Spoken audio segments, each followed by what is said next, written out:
What do you think about the labor done by the World Bank and the IMF? We believe the World Bank and the International Monetary Fund are doing the best they can to help avoid poverty and crisis. However, it also helps the rich countries to become richer. They are both very good institutions. Although they had similar objectives, they focus on different economic problems. The World Bank works in poorest countries, providing financial aid, and the IMF focuses on the monetary crisis.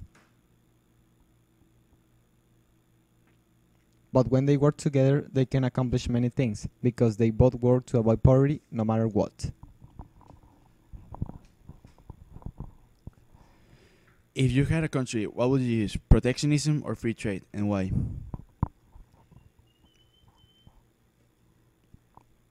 We believe that we may be using free trade because, firstly, it is an easy way to get what you don't have in your country. We just need to have a balance with exportations and importations. Secondly, it is a good way to be recognized globally. It depends on how much wealthy you are as a country.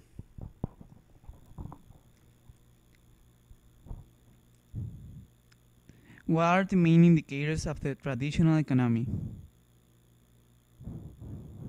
GDP, income produced from the country. This must not be confused with GNP.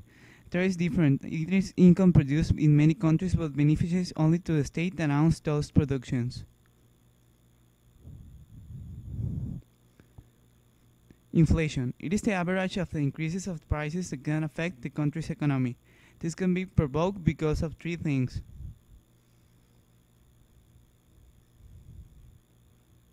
The quantity theory that is making more money than the government actually has stored. The demand pull theory, which is when you compulsively buy products, and the cost push theory, that is when the raw materials are very expensive. Unemployment rate. It is a percentage of the population who do not have a job. The unemployment is a serious problem in many countries because it means that people is not living like they are supposed to. What is the difference between these traditional indicators and the social progress index?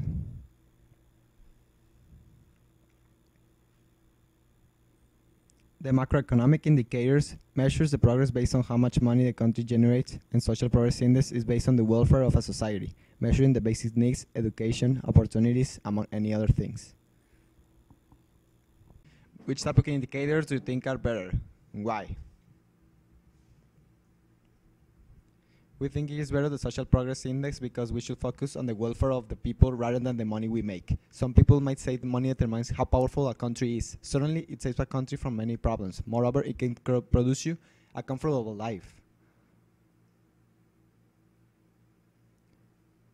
Nevertheless, a country cannot be considered as a developed country if they do not have social progress. In other words, the wealth of a country depends on its people, not by the money they can make. Do you think Mexico belongs in the north or in the south? South, because we have a lot of money, but it is not well distributed. What we mean is this, that there are many Mexicans that are rich, but at the same time, there are millions that are poor. We have a good unemployment rate. However, many jobs have terrible salaries. There exists corruption in the government as well, which affects the economy and the social progress. Also, Mexico has a serious problem of discrimination. This has provoked that many cultures that live there do not have an opportunity or a decent education, a decent job, or even a decent life. Thank you. Thank you.